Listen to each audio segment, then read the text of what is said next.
I'm Audrie.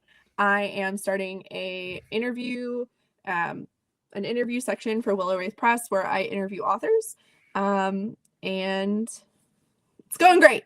Could you introduce yourself real quick? Sure. I'm AJ Calvin. I am from Colorado. I write mostly epic fantasy, although I have published one urban fantasy book and one science fiction book. So I kind of do a few things. I feel like science fiction kind of ties in with your trade because you're a microbiologist, right? Yes. So do you find that whenever you're writing, um, like really anything actually, and not just science fiction, how does your expertise in microbiology make it into your writing? So with micro, I was always interested in biology in general. Micro is, focused mostly on bacteria, fungus, and that kind of stuff. But I do get really involved with like the biology of my non-human characters, and I have a lot of fun like developing that. So, one of my fantasy series, The Kayan Legacy, there is an insectile race, and I had a lot of fun coming up with how their society works. Um, I have incorporated a little bit of microbiology elsewhere. Like in Serpentis, one of the characters is a brewer. So, Oh, like okay, I know yeah. about yeast and That's stuff. very Colorado So, of you. my husband makes wine too. So, Ooh. it's something that like I know a little bit about. So Hmm. it's fun to add that kind of stuff in. My science fiction book doesn't really go into as much of the biology aspect as some of the other stuff does. But it does talk about genetics a bit Hmm. and space travel stuff. So, Okay. And I mean, as a microbiologist, you are a scientist, right? mhm, And yeah. science fiction, even if you're not getting into the nitty gritty of microbiology, there's still like a lot of scientific things that you can apply. Mhm. Do you find that you were confident when you were writing science fiction, since you said you only really have one book in the genre? Or was it like, oh, this is like new territory completely? What's interesting about that book, Wraith and the Revolution, it's probably the oldest project that I had because I originally wrote a story with a lot of those same characters when I was Hmm. like 13. Obviously, that's not what got Nice. published. But like over the years, I would pull those characters out and put them in other stories. And then finally, everything just came together eventually. So, like, I've been writing science fiction for a long time. It's just that's the only one I've published. Um, Okay.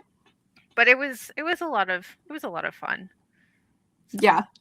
I mean, especially if it's something that you've been working with these characters since you were so young, to actually see it come to like hmm fruition, that's really hmm cool. That's got to be such a good feeling. it was, yeah. Like, I don't even know if I have words to describe when I finally finished writing that book and I was like, "I know this is the version that's gonna get published." It was just it was such a cool feeling. Be like, "Okay, so, Soren finally has his story," and, it was cool. I think So so. I didn't write a lot whenever I was a teenager, but I did hang out with a lot of artists. So we would all draw, and we would all have our like own original characters, and we would draw comics in them and all these things. And as we went through school, and we're not really friends anymore. None of that. Like maybe one of us in the group is, but as we went through high school and as we grew, we saw our original characters grow with us mhm. and grow in dynamic with the other characters that they interacted with. And I feel like um and correct me if I'm wrong, but it feels very applicable to this situation where Oh, you're yeah. putting them in Oh, yeah. other stories and now it's like, oh, you finally see like, oh, this is where you're supposed to be. Like that's Mhm. so cool. It's exactly the same sort of process, I feel like. Just a different type of art nerd. Yes. You've been writing since you were 13 or younger. I started writing like for fun probably when I was in elementary school. It was So you were like meant to do this. I think so. Like it's always been a part of me. It's like part of who I am. And originally like going through high school and stuff, I was really really into writing and music, and those were things I looked at before I went into college. And then I realized that music probably wasn't going to pay my bills. I played the flute and I did orchestra and Oh. stuff that was more classical. So it was Mm-hmm. one of those that was like, I don't know if that's going to really pay my bills. So I kind of moved away from that. And then with the writing part of it, I was afraid that if I went into that as a degree, I would lose the passion I have for it Mm-hmm. because it Yeah. would be like a job rather than something I enjoy. So I kind of Have fell into science. have you taken writing classes in the past at all? I did in high school. I took a creative writing class. I took a science fiction class. There was also uh, that was more of a reading class, I guess, but it was mythology. So Okay. like the fantasy sci-fi thing I've always been interested in. I was just going to a first. So I took quite a few writing classes at the collegiate level, and they completely, because they're grading you on it, they Mhm. make everything very formulaic, and it completely sucks the joy out of it. So That's I what I was think that afraid you was gonna you happen. probably And did the right thing. yeah, I just like I wanted to still love writing, so I was Hmm. like, well, I can do something else and work up to writing something that's worth publishing one day. So you've been writing since elementary school. It looks like I have some numbers here. Total published words is 1,209,490. And unpublished, so total written words is 2,111,293. If you were to make a guess about the missing amount of words, where Oh would you put gosh. that number? Oh, I Oh, have no idea. It would be so much. Like we moved in 2021 and I had a bunch of handwritten stuff that I oh.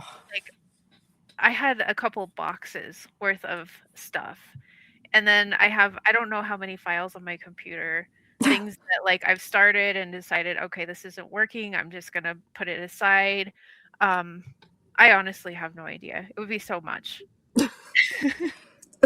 I think it's cool that you even have the tally of like your projects and your published words. That's like that's just a crazy number to even imagine. So, how That do you feel whole about thing came being so about. prolific in writing Oh, words? like I didn't realize it was that prolific, but it was probably a year or so ago. My husband, he was teasing me. He always like I'll be working on something and he'll come in and he's like, "You're so wordy." But he's told me that so many times. Um, but there was one day he was like, "So how many words have you written? How many words have you published?" And I had no idea. So Hmm. I put it in a spreadsheet to figure out like the books I have published and the word counts, and that's for that 1,000,000 whatever number was. I don't Yeah. even know what it is off the top of my head. And then all of the things that I'm planning to publish one day, which that word Mm. count is probably shifted Oh, since I since shared the the spreadsheet. Yeah. hmm Um, by what, a couple 100,000? You think? Just add a few more. yeah. So You're I laughing just like it's true though. The way you laughed was like, haha, I'm not kidding though. Yeah, it it is might be about. yeah. No, because like I just finished rewriting one of those books. Okay. So if I counted both versions, it's a lot. Okay. So since we're talking about your works in progress, they are, from what I saw, 8 planned books, prequel sequels to your what is it? It's called The Mage War Chronicles, and it's set Mhm. in It's set in the same the world Kane as the Legacy. Kayan Legacy, but Kane about 1,000 Legacy. years earlier. Mm-hmm. The Mage Sweet. Wars are referenced once or twice in the Kain Legacy, Okay. but they're not like in any detail of, Expanded on. yeah. And it was one of those things after I finished writing the Kain Legacy, like I had this idea and I was like, well, what if I wrote about the Mage Wars? I And then I it think just it's went cool from that you there. have created a universe that you can write that in. I actually have a question. Since the Mage War Chronicles set to take place 1,000 years, you said that before the Kain Legacy series, do you find that you can explore that world more freely and specifically with less worry of undoing or contra- contradicting, oh my gosh, words are hard, contradicting the world building and magic systems that you built in the original series? That was a long question. Let me know if I need to repeat it. I got stuck on contradictory. um I like the magic system in the Kain Legacy wasn't explained in a lot of detail because the main character does not use magic. He's Okay. seeing it from the outside looking in, sort of deal. So with the Mage War Chronicles, I've been able to explore the magic system better and like the mage trials and what some of them go through, which has been really interesting. First 5 books all have mage main characters, but they're Okay. all like different sorts of mages. And then Oh, book how many different 6, types of mages are there? um, so in that world, each mage is they basically have one ability that they really excel at. And sometimes it's like the classic flashy sort of magic, like there's a fire mage. But then there's Okay. other mages that their ability is to send messages long distance, and that's all they can do. They're like the mailman of the world. Oh, I Um, would be so like having magic would be cool, but if I got the mailman magic, I would be pissed. Because it would be like my sister would get the fire magic and I would get the mailman magic. Mm, I'm yeah. mad. I'm mad. How do they handle that? Because like obviously it's a very like it's a lucrative skill that you can Mhm. either make money on or leverage in some sort of political way, but Mhm. it's not flashy, it's not as cool. Right. Right. I mean, that's not Um, that's not fair to say. It's not fair to yeah. say that it's not as cool. It can be cool, but when you describe it as mailman magic, I've That really was like hooked in the on that, the by the first thing way. that came to mind, but like most of those mages, they do make a lot more money than Hmm. say the fire mages because fire mages, I mean, sometimes they're not needed outside of battle. Hmm. So, it all depends on the situation. Um, the mages that are featured in that series, the first book, his ability is basically like a lie detector. And the first book That's is cool. there are 3 people that are killed, and he's working with the city guard to investigate what happened. And during that investigation, things um, are discovered that basically lead to the onset of the Mage Wars. Oh, okay. So you're So, starting like at the beginning of the Mage Wars in book yes, one. yeah. Okay. But his ability is basically like a lie detector. He knows when people are lying. The second book features the first oracle, and her magic allows her to look at the memories of somebody if she comes into contact with them. That's cool. But sometimes she sees memories that haven't happened yet, which is why she Okay. gets the name Oracle. Um, Got it. so, and then there's some like political stuff going on with her at the beginning of the Mage Wars too. So it's been fun. Like I don't often write like the traditional sort of mages, like the elemental ones and stuff. Like they're there, but they're not the main characters usually. I Hmm. like to explore kind of different ones. Yeah. I think that that adds a layer of um like difference. I feel like a lot of people are very used to and find comfort in reading about elemental magic because it's something that we're so familiar with. Mhm. And I think that having it there creates this familiarity, but allows you to explore a more like specific specific magic system with limitations. So you're like, see, yes, I have elemental magic. Be comfortable, but also check this stuff out. I think that that's really smart. How are you keeping all of your stuff organized? I have notebooks for like Like every physical series. notebooks? hmm Oh, so you're I like, like to have the physical notebooks for the world building stuff. So like as I'm writing, I'll have the writing on my computer screen, but then I can go to the notebook and find what I'm looking for. I'll be writing on my laptop and then I have the notebook that I can refer to. Oh, what was that character's name? Or um like today I was like, I can't remember which dragon clan was the blue ones because each clan is like they name themselves based on the scale color. oh, Um, okay. so it was like I refer to stuff like that. Do you have like tabs? Do you have a notebook that you can hand like show us real quick? Is that, Um, I mean, you don't have to like flip through it, but do you have like tabs, or is it just like a composition notebook? it's not really tabs. It's just a notebook, and I Oh have my to gosh, flip through. how I regret asking you how things were organized, because that's crazy. It's Your probably worlds not as are really organized as big people though. would like. I mean, if it works for you, I think that that's amazing. Um, but if I need to find out about dragon clans to see which one it is, and I'm like have a full notebook and I just have to flip through it, I'm I I'm deleting it actually. I'm just gonna, if I can't control F to find exactly what I'm looking for, then it's not for me. I think that I think it's great that it works for you though. That's I maybe wouldn't recommend it to all authors. It No. seems very like a niche kind of Mhm. thing.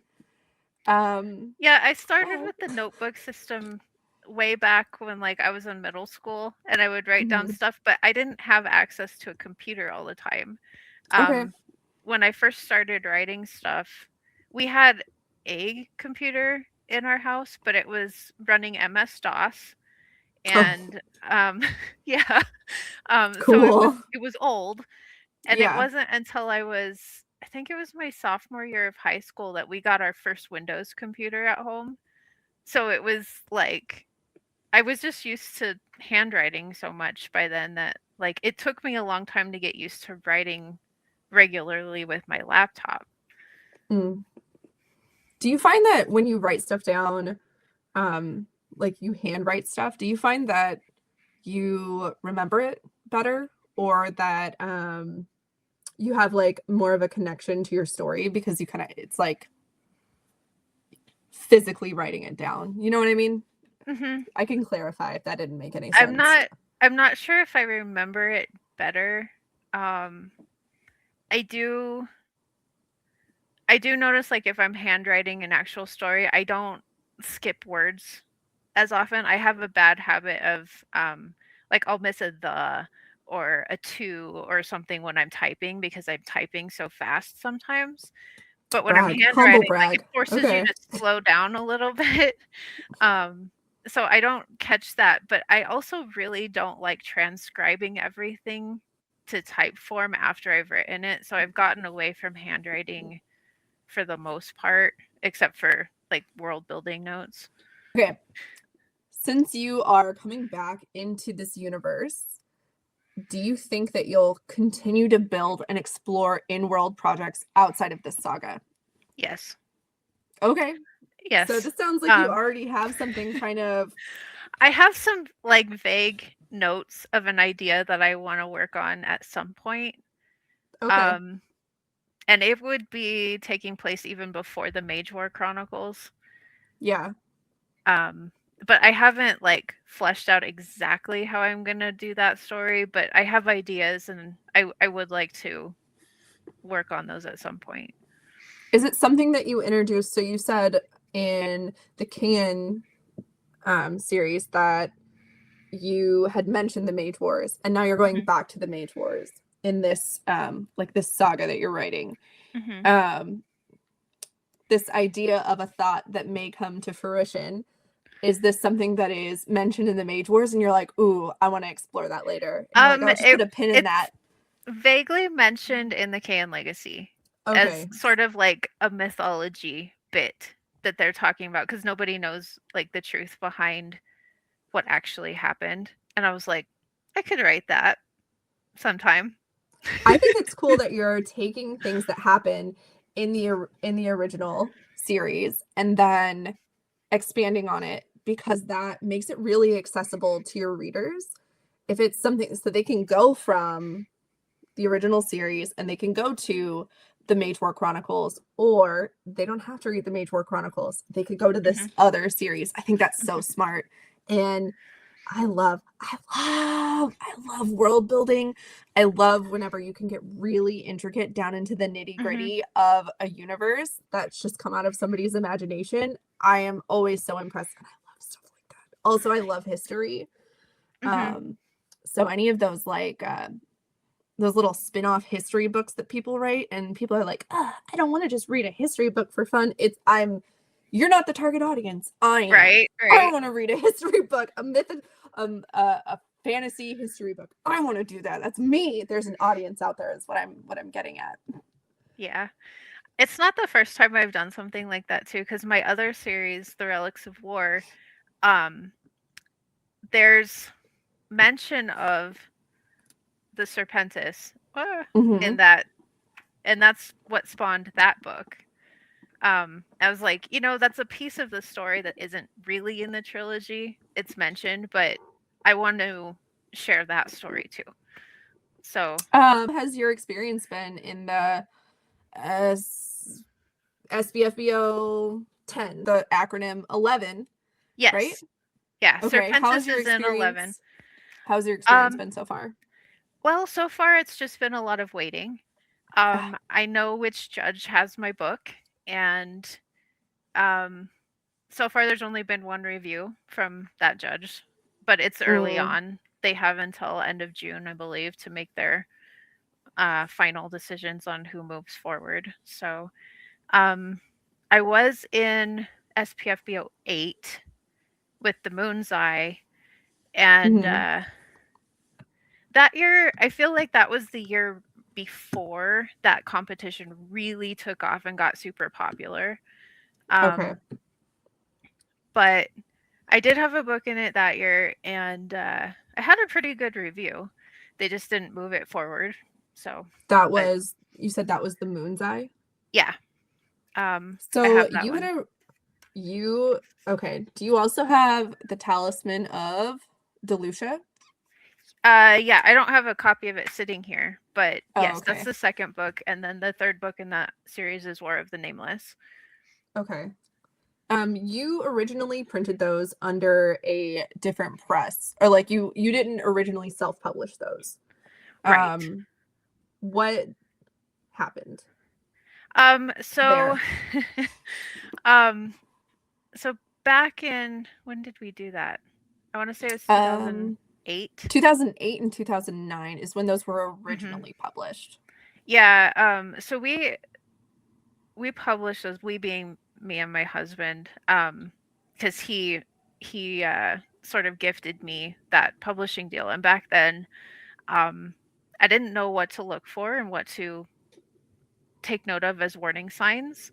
They provided the cover artwork, but I was not pleased with it. It was not appropriate for the audience age wise. Okay, it just didn't fit. Okay. It made it look very much like the covers that they made, they looked very young, like they were targeting a younger audience. And my epic fantasy is not meant for kids. Like, there is violence, there is swearing, there is some really dark content in some of those books. So it's maybe YA and not anywhere near like middle grade or younger kids, that the misleading cover would have maybe put into younger readers' hands. And then, they made a lot of promises about, well, we'll put it on Amazon, we'll market it here, we'll market it there. And there was very little done by the publisher. I was fortunate in that the contract said I could break ties with them at any time and republish if I chose to. So I had that contract. But when I decided to rewrite those books and republish them on my own, there was a major battle for me to get them to comply with what was in the contract. To I release the had rights back to you. mhm. Okay. I had I contacted Writer Beware for some advice on how to handle it. And I What's will Writer Beware? it's a so Victoria Strauss runs Writer Beware, and it is a blog, and they will go over scams and things to watch out Oh, for. okay. And it's a very useful thing. So if you're a new author and you don't know about Writer Beware, go check it out. Sign up to the blog. It comes once a week, and you'll know what to watch out for, scams and all of that. Um, but she's also very, very knowledgeable about Vanity Press situations and shady I publishers. that So, I feel like whenever you were first entering the space, so to me it sounds like Vanity Press, you pay them. mhm, Indie press, any kind of press, it's just like indie press would just be smaller, scaled down press. So it's yes. they take on the cost and they take on the risk. Mhm. Um so that's I mean, if you're just coming into the space though, I feel like especially if you're coming in 2008, the internet was a different place. Yes, it was a A very different completely place. different place.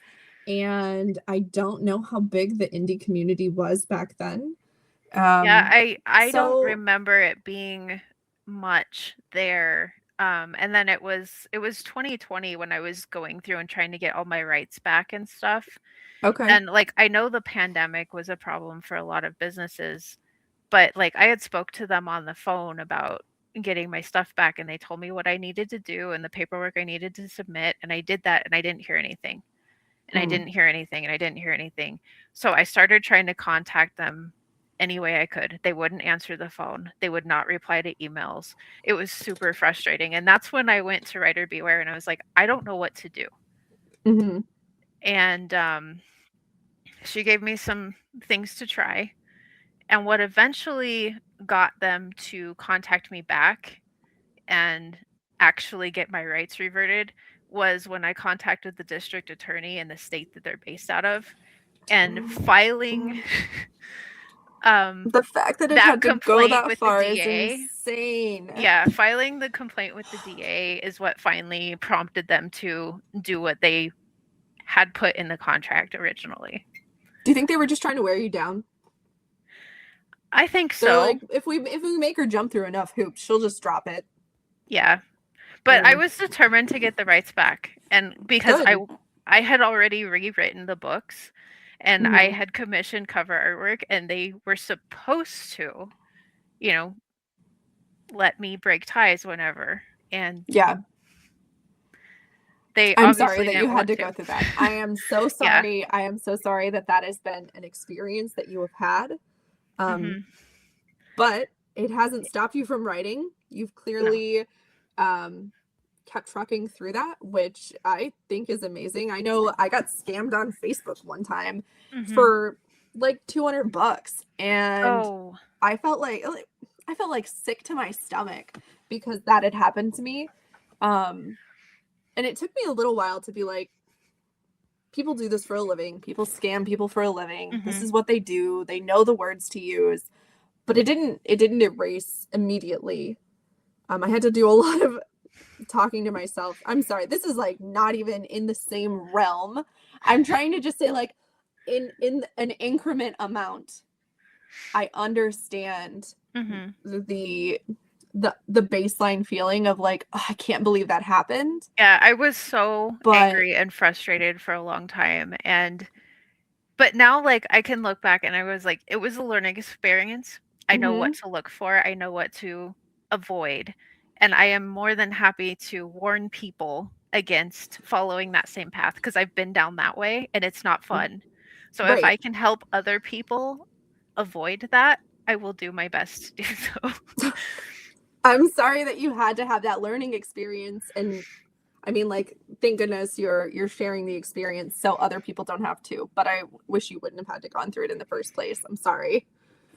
Yeah. And if anybody listening wants to know the full story with like screenshots and all the gory details, I did write a couple blog posts about it back in, I want to say it was like 2022. Okay, so like But it's on my oh my website. God, I was gonna say 2022 was recent. Oh my gosh, no, it was 4 years ago. Yeah. I think Okay, that's when the blogs went live. It might have been 2021. I don't remember for sure. you are a reviewer and a blogger, Mhm. and you have your own website. I know you have done reviews for Willow Wraith Press. I know, right? No. I've Yes? done a couple for Willow Wraith. I Okay. do most of my book reviews for Fanfi Addict. Are you a part of any other organizations that you provide I reviews oh for or blog posts? no, just those two. And then I have my personal blog that I have one once a week on Thursdays. Sometimes it's just me rambling about world building, and sometimes it's, if I have a sale or whatever, like there's just stuff. um in terms of other organizations, I am part of the Colorado Authors League, but that's not like in any kind of blogging capacity. I remember that you were talking, I think in the Willow Wraith Press chat about joining the Authors League, and this was a little while ago. So you've been in the Colorado, can you say it again? The Colorado Authors League. Authors League. I kept wanting Yeah. to say Authors Association. Yeah, I joined in October, so it was Okay. very recently. How have and you liked being a part of that collective? so far I haven't really been able to do much with them. They've had a couple like meetups for coffee, but it's been like places that are 3-hour drives for me. So I haven't Yeah. been able to go yet. If they do anything that's closer to my area, I will definitely join. But I met someone who is involved with their board when I was vendoring at a con in October. And she was encouraging me to join because they do have a podcast. There's an episode, I think, once a month. Sometimes they interview people, sometimes they just have advice things. And that's always good to hear. They have a contest that recently was taking submissions. So I submitted a book. We'll see how things go. What book did you submit? Can you tell us? I submitted Serpentis. Okay. They have a limit on how new the publication date has to be. So I only had 2 books that were eligible based on the publication date, and Okay. Serpentis was one of them. I figure next year I can submit the other one because it'll still be in their timeline. Mm-hmm. What's the what do you get if you win the contest? That's a great question. I don't remember. Oh, okay, whatever. We'll move on. So you're part of, you have 2 places that you do blogging, reviewing, and I know with Willow Wraith Press you help coordinate things and you hop on interviews that we do for our book club. You actually helped us set up the book club. I remember that. Yeah. I'm really appreciative Yeah, I of that. came I to think that's Bill super and I cool. had like all these ideas, and I was like, so I used to be in this indie book club, and then it kind of fell apart, and I'm looking for another one. And he's like, it's funny you mentioned that because we've been kind of talking about it. So it's just like timing wise, everything worked out there. I think it's a good addition. And then the last month, I've been working with Alex, and we're doing the advice. Yes, you are column. doing, and it's posted on Willow Wraith Press. Yep. And you're also posting it on your website as well? No, that one's just on Willow Wraith. Okay. Alex, like he does a post and then the next one is mine, so we're sort of alternating. So far 3 of them are up. The 4th one will be on the 26th, I believe. I'm going to talk about newsletters. So. Okay, what's your advice on, now that I have you here, is this the one you're writing? Yeah. Okay, tell I me. wrote the one on newsletters. What's the skinning on newsletters? Because I have signed up for a bunch of them and I read none of them. So that I can't be the only person though. I like, better way to phrase that. um, I don't think I'm the target audience for newsletters. Mm-hmm. Is there a base for newsletters? A base. Like, Like, are what do there you mean by people, that? like, you're sending them out? I mean, like, obviously, Oh, yeah. I don't know So, how to use words. when you have a newsletter service, you can look at all of the statistics and who is opening and who is not. And I do have a pretty good chunk of people that open them consistently. Some of Okay. them read for like my writing updates. Some of them read because I have links to my book reviews for the month, and some of them that's all they care about because I'll see them click on, oh hey, I reviewed this book and they were interested, so they check out the reviews. Okay. Um, so it kind of depends. Like my advice is you don't want to strictly focus just on your writing and what's coming up because you need to have some other stuff to keep people engaged while you're in between publishing things. Mm-hmm. Um, but when I first started the newsletter thing, I was kind of skeptical, but everybody was saying, "Oh, you should have one. Authors need to have one." And I was like, Mm. "Okay, but what am I going to write?" And then after a while, like it got easier. You just like have to be consistent and make yourself do it, and then it's like, "Oh, well, I can talk about this month." And, sometimes people get excited about really random things. Like, I want to say it was August, I shared some pictures of the bearded dragon we have, and I had a couple people email back and said, "Oh, I love your dragon." So, I feel you like the get like bearded random stuff dragon like that. community is real and strong. Is Hmm. this your first bearded dragon? Yes. So Um, you're just getting into the community then. yes. Or you're just seeing how widespread it Hmm. actually is, right?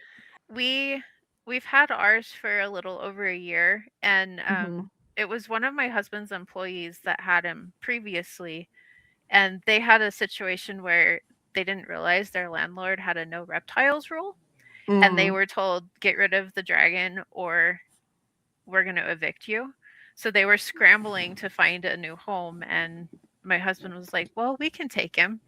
And that's how we ended up with Zane. So Zane.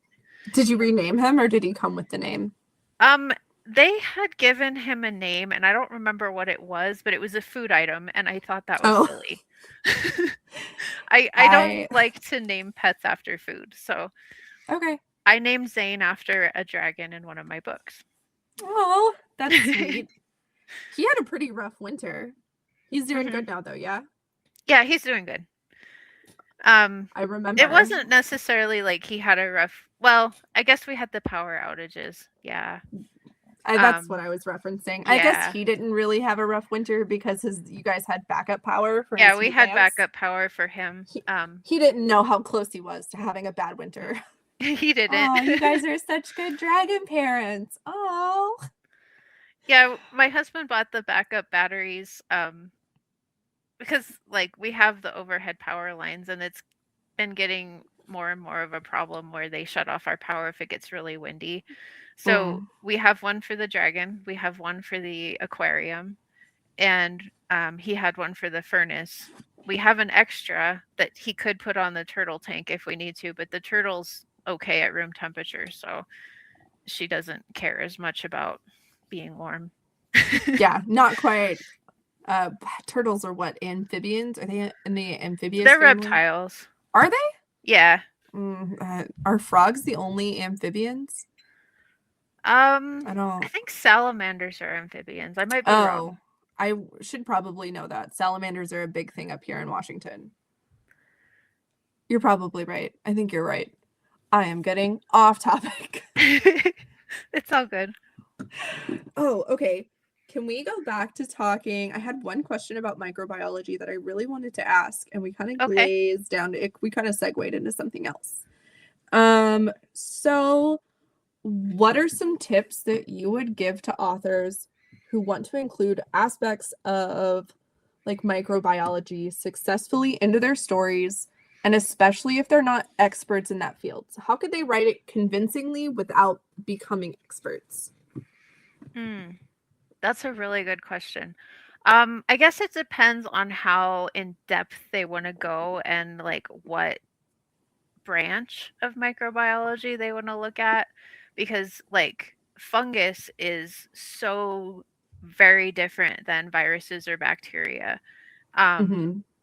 But my advice is, like, if you happen to know somebody, or if you're um say involved with a university or something and you can talk to people, most people are more than happy to answer questions. Like, if you have a specific question about, well, how does a retrovirus work versus like a DNA virus, I don't there know are what a people that would retrovirus be is. willing to What's answer those that? questions. So, What's a retrovirus? so What is that? okay, this is gonna, Your level of okay, this is what I'm yeah, saying, because your level of knowledge is up here and my level yeah. of knowledge is down Um, here. so a retrovirus is, and this has been a long time since I actually looked at the official definition, because this is going Okay. back like 20 years when I was in school, so I might not be as clear about it as I should be. But it's a virus that can, like, its genetic material will go into the cell, Okay. and this is, Wait, I'm so sorry. I'm like, We don't need to have the quiz. We can okay, move on. yeah. We'll move on. I didn't mean to put you on the spot. So, It's like, I don't even have my virology textbook anymore. I got rid of all my textbooks when we moved finally. they're so expensive. Why would you get rid of them? Well, I hadn't looked at them in a long time, and they were heavy, and It would have come in handy right now it when was we're like talking about probably retrovirus. 15 years out of date by then. Oh yeah, So, science like that does, especially science moves so quickly. mhm. So that makes sense. So you're gonna write a zombie book? um, I don't have any plans for zombie books. I do like reading zombie books. They're fun. Okay. Oh, okay. So since you're a microbiologist and you like reading zombie books, do you feel like sometimes authors don't know what they're talking about and they're just making it up, rule of cool kind of thing, on the fly, There's and you're like, definitely that's not how that there's works. definitely times where I'm like, no, that's not really how it works, but I'll let it slide because it's fiction. I run into that more with like TV and movies than I do with Mm. books. I think I have to ask you, did you watch Last of Us, The Last of Us? I haven't, and I have You been haven't? told by, no, I haven't, and I've been told by people, coworkers and stuff, oh, you have to watch the show, and I just haven't got around to it. I would like I to, mean, because I know what kind of fungus that's based on, and it's mm-hmm, really, really cool. There is a real fungus. It doesn't infect people. It it goes after insects, but mm-hmm. they did base it on a real fungus. So It has Pedro Pascal. It's really good. I mean, I thought it was really good. I think there's 2 seasons, right? I think so. That's it. It's a good show. It's a good show to watch. You know what? That show, not only is it like, if you're looking at it as a as like a, oh, this is really cool, this is really fun to watch. There's that aspect to it, but coming at it from uh not a scientist perspective, but from a writing perspective, the way that they wrote the episodes, the way that they tell the stories of the characters is really, really interesting. It's really engaging. So Cool. would recommend, if you like zombies and you like mushrooms. Oh, mushrooms. You have a short story in the Book of Spores. I do. I do. It is, so that whole project came about as we were throwing ideas around in the FanFi chat a few years ago. And they're like, oh, we should do an anthology. And we ended up settling on the Book of Spores because Adrian has mushroom blues. Another Right. person was writing something with mushroom magic. Um, and then, like, me being a microbiologist, I was like, oh, yeah, that'll be fun. So a bunch Was of it us fun? contributed a story. I had fun writing the story. Good.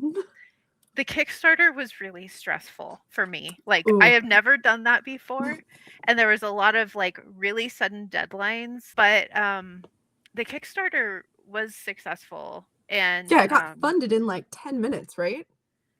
it wasn't quite that fast, but it was like, yeah, it was like 47 minutes or something that it That's funded, and then it just kept going from there, and it was crazy to watch it, and I was like, this is so cool. But it also is one of those things that I'm like, I saw how much went into the Kickstarter, and then, like, since then I've known a couple other people who are running Kickstarters, and I'm like, I don't know if I ever want to do one for myself because I don't know if I have it in me to do that.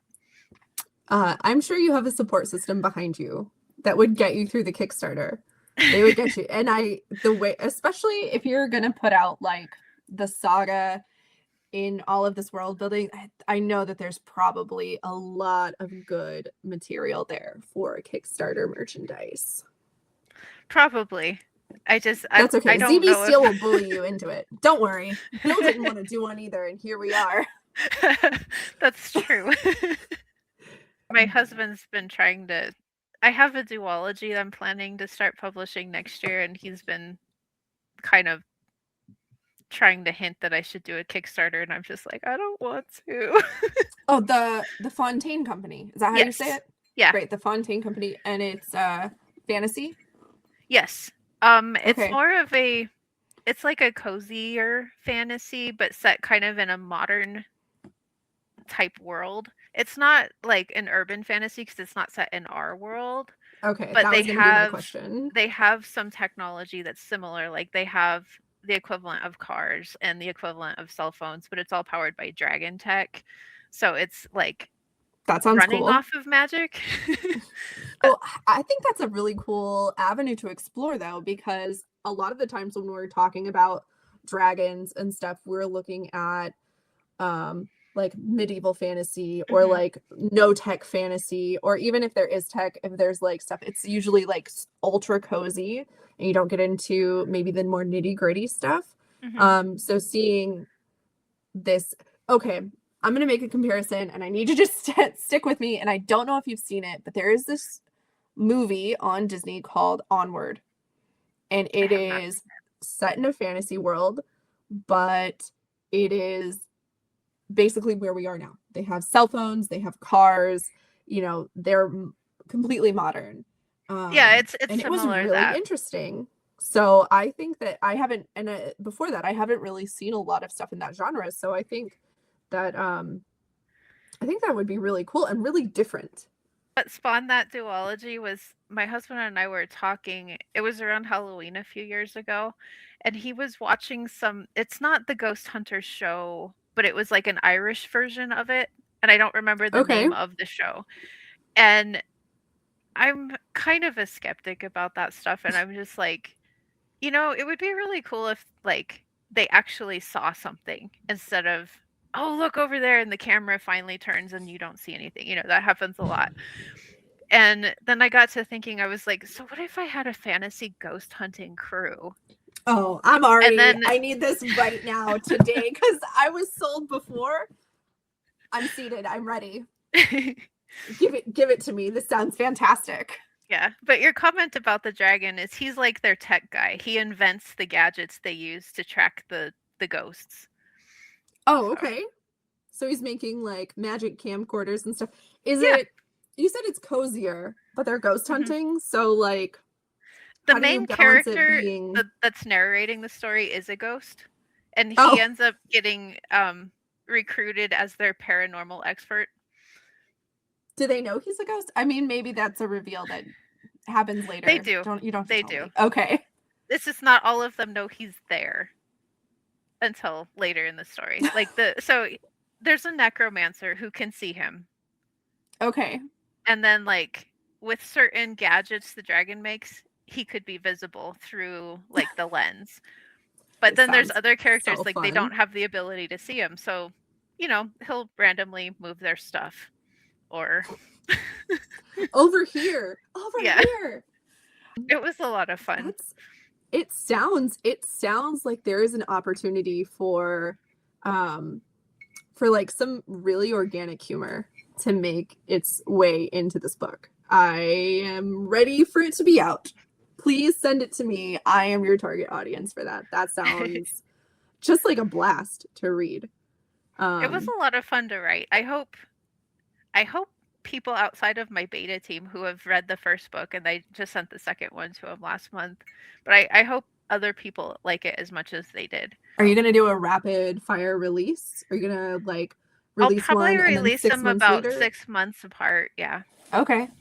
That'll be great for marketing too, because duologies are having a moment. I wasn't really I think I'm just very used to trilogies. Mm-hmm. And so duologies, when I think, what's the first one I read? This is embarrassing. The one that Holly Black wrote, The Cruel Prince, whatever. The duology that followed after. I was like, I don't want to read a duology. It's not going to explore the arcs of the characters. I just don't feel like it's going to be as fulfilling of a story. And then I read it and I was like, you know what? This is actually really great. And since then, I've read the Apotheca duology, and that was great. And there are duologies everywhere. How have you, as a writer, kind of broken out of that? Because your other series are longer, right? Mm-hmm. How did you break out of that, like trilogy plus mindset when telling this story and kind of hone it in? So it was originally meant to be a standalone, and Okay. I failed, and it ended up being 2 books. So it's not you reeling it in. It's you over. There was too much to fit in one. Okay. Yeah. I see. Okay. Do you think that that's how most duologies end up happening, or do you think this is like? I don't know.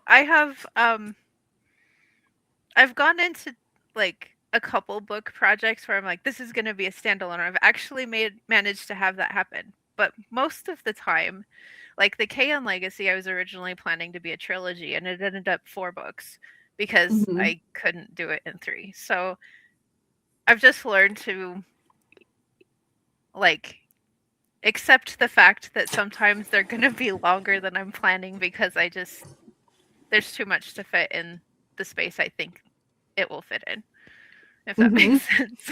It makes total sense. And honestly, you seem like the kind of person, from what I know of you and from the talking that we've done, you seem like the kind of person that really thinks about things. And like, what I mean by that is okay, well, for this initial seed of a concept to get to where I need it to be over here, it's not this. I tried this. This doesn't feel right. It has to be this. And sometimes I get there, like I'll be, I don't know, 80 pages into a project writing it, and I'm like, this isn't working, but I know how to fix it. But that means I have to start over and, go from this point instead. Like, yeah, it's kind of like that. It's not always just me thinking about how it should go. Sometimes I'm actually in the process of writing, and then I realize, oh, well, we'll try it a different way. So there's a lot of experimenting, I guess. That's a much better experimentation. That's a much better way to put it, because when I'm saying thinking, that's very, very reductive and not like it doesn't give as much like credit to the writing and creative process as there really is. But I don't write. I just read a lot of books. I'm trying to write a short story. I hate every second of it. It was a mistake. I'm going to do it to say I did it, but it was a mistake. I am a reader through and through. So the fact that you're like, oh yeah, I just started 1 book and it ended up being 2 books. I have 250 words and I'm like, can I end it now? Can it be done? Is this fulfilling? And it's not. So, I think that finding your writing process and being confident in your writing process and knowing that your stories might be a little bit longer, I think that that's good to know about yourself. And I don't know where I'm going with this. I'm rambling. It's okay. I'm just riffing off myself. You know what I mean? I'll cut this in post. I think that's all the questions I have for you. Okay. Do you have a cover for book 1? Are you going to do a reveal soon, or Oh, of the of the duology? Fontaine Company? Um, I have cover artwork in process. Okay. Um, CB Lanzell is actually the one who is working on the cover, but she's got Oh, a that'll lot of be other perfect. stuff going on right now. And I told her when I approached her about it, I was like, it's fine if like you have to put other things ahead of this because I'm not planning to publish the first book until 2027. Okay. So like I like to give my artists a lot of time because most of my book covers I use the same artist for, but he gets really backed up. So I Hmm. got used to approaching him, 8 to 10 months in advance. And so like I just always do that now cuz I feel you know. like Lancels, I think her style of art is very different from the other covers that you have, but this story is kind of very different from the other Yeah. stories you've I written. thought So I her think that that's artwork good. I thought her artwork would work really well for the cozy Hmm. sort of fantasy thing that I have going on. It's I say it's like cozy, but there's also like a romance element that's Okay. pretty prevalent in the story too. So Is it like actual cozy, or is it just like I write really dark things and this isn't quite as dark? So I'm considering it cozy, or would you like label it as a cozy story? I I think it is a cozy story. Like they have the ghost hunters thing, but it's not a serious one and it's not scary. Okay. They're just they're hired to clear this estate of spirits. And Mm. you know, there is a there are a couple that they run into, but then like one of the hauntings is actually a family of raccoons that they didn't know was there, So like there's things like that that are definitely cozy. I think that cozy, you're doubling down on this. Cozies and duologies are both having a moment right now. This book's gonna, you have to do the Kickstarter for it now. Oh You could gosh. do little ghost plushies. You could have like a little dragon tech phone. Oh, I would sign up for it. I would back it. So 2027 is when people should start looking out for book one. Do you have a title for book one yet that you can share with me, or um no? Book 1 is called Rites of Departure. Okay. Um and the second book is called Agent of Chaos, which Mm. is it's not as like ominous as it sounds, but I feel yeah. like once people read it, since you said it has a cozier vibe, I feel like once people read book one and they read the title of book two, it'll click. They'll be Hmm. like, oh, I see. It's not like an ominous pick it up off the shelf, like, oh, this could be a little darker. It's like, oh, okay, this is a follow-on kind of inside Hmm. joke or something, right? Yeah. Perfect. I'll be on the lookout for it. You thinking January or mid, or I'm just throwing out I stuff don't and you don't I know don't yet? know for sure yet time-wise. I just like I've been shooting for 2027 and like right now I haven't determined what part of the year. Totally fair. There's a lot of life happening right now. So Yeah. I totally get that you don't have something ironed out yet. But yes, I will be looking out for that. I will be signing up for ARCs. I will be on your ARC team. I will do all the things. I will be looking out for when you send this stuff because it sounds so fun. Well, I'm glad Yeah. you're excited for it because I'm excited for it. You said that your beta readers really liked it too. Hmm. So I'm not the only one. It seems like you have, how many beta readers do you have? I don't have a lot, but they've been with me like for a long time, so I trust the feedback I get. Mm-hmm. Okay, but how There's many do you have? usually I have 3. For this duology, I actually got a couple others who Mm-hmm. are romance authors to read it Ooh, smart. I there is that romance element, I was concerned about the pacing, Mm-hmm. and their feedback was pretty helpful. So So you have like maybe a group of five. So you have a group of five or more or less, and then you and your husband and me. So you have like a squad behind you right now. Let's go! The Fontaine Company, let's go! Okay. I really don't have a whole lot more questions. Is there anything that you wanted to that you wanted to talk about that you were like, oh man, I really wish she would have asked me about this? Because I'm just trying here. This is my third ever interview that I've done. Thank you for thanks for being here.